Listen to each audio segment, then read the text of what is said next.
we're going to dump this thing now and see how it dumps.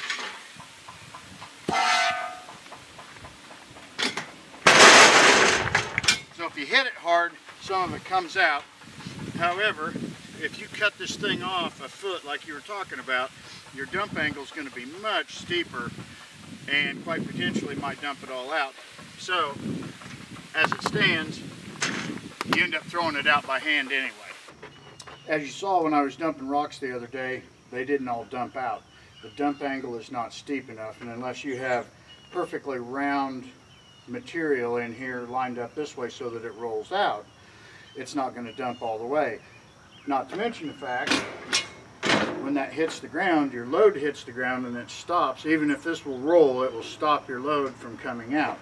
And while the dump angle and the pivoting hitch is a cool concept, if it doesn't dump, that feature is actually useless because I can't put it where I want to put it. I just have to keep shaking it and then pull forward, or the angle just doesn't dump enough and it needs to be redesigned. The axle raised up or the back end cut off behind the tires. And if you can see, if you cut that off about a foot, that's really going to hit the ground and then your stuff will come out. So virtually this is not a dump cart in my opinion, and I would be very disappointed if I bought it thinking it was going to dump for me.